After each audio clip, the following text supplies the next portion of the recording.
There's been another blow to the Prime Minister's carbon tax scheme. A new report from the Parliamentary Budget Officer shows yet again that Canadians are worse off under this tax. Here's what the total bill will be when the NDP Liberals finish quadrupling this tax. It'll cost people in Ontario $1,400, $1,500 in Newfoundland, and a whopping $2,000 in Saskatchewan. Canadians are already struggling with higher costs, higher groceries, and higher mortgage rates. The last thing they need is another bill from a useless carbon tax. If the government's so sure that Canadians support the tax, why not let the people decide in a carbon tax election? Let me read you the first paragraph of the PBO's report, and I quote, "Considering only the fiscal impact of federal fuel charge, PBO estimates that average household in each of the backstop provinces in 2030-31 will see a net gain, receiving more from the Canada Carbon Rebate than the total amount they pay in federal fuel charge and related GST, Mr. Speaker. The Leader of the Opposition should apologize to Canadians for misleading them all these months." The Minister might want to read the rest of the report, because in the quote he cited, he focused on a very key word: only the direct costs. When you factor in all the economic costs, it costs the Canadian household $1,400. Canadians are net losers under this carbon tax scheme, and this minister knows it. So, if he's so sure that Canadians want this government to keep quadrupling the tax, why not let the people decide in a carbon tax election? Let me read you another paragraph from the report, Mr. Speaker.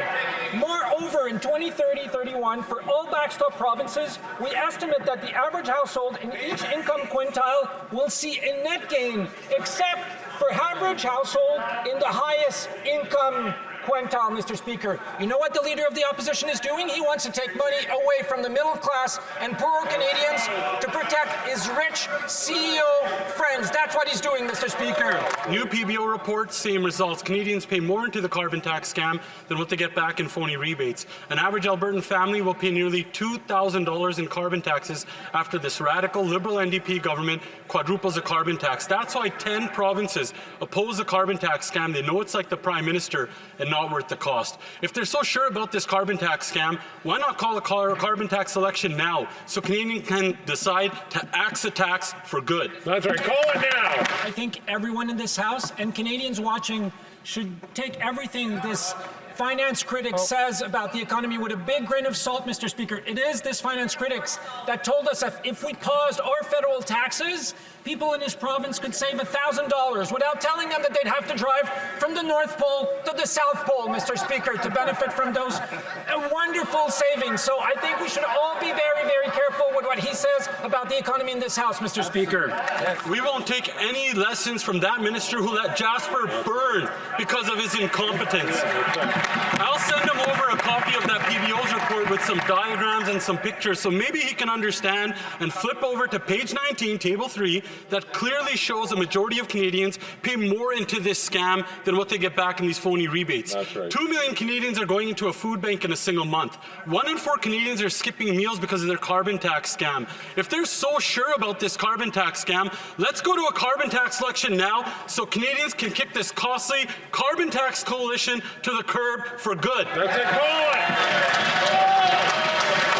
it. If you read the Parliamentary Budget Officer's report of today, you will see that he further confirmed once again that 8 out of 10 Canadian families get more in the carbon rebate than they pay in the price on pollution. And Mr. Speaker, it was also clear from today's report that the economic cost of pollution is not being factored in. And that cost is $34 billion per year, Mr. Speaker. And that does not include the billions of dollars that disaster mitigation costs.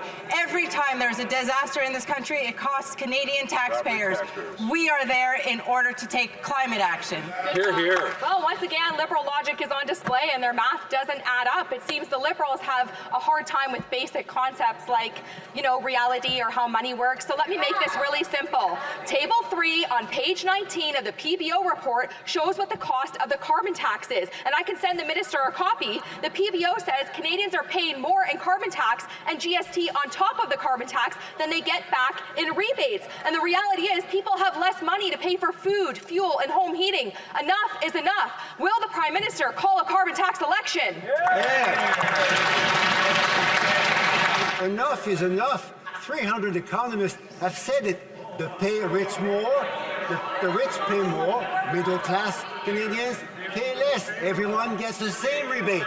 The rich pay more than they receive. Middle class Canadians receive more than they pay. It's that simple, Mr. Speaker.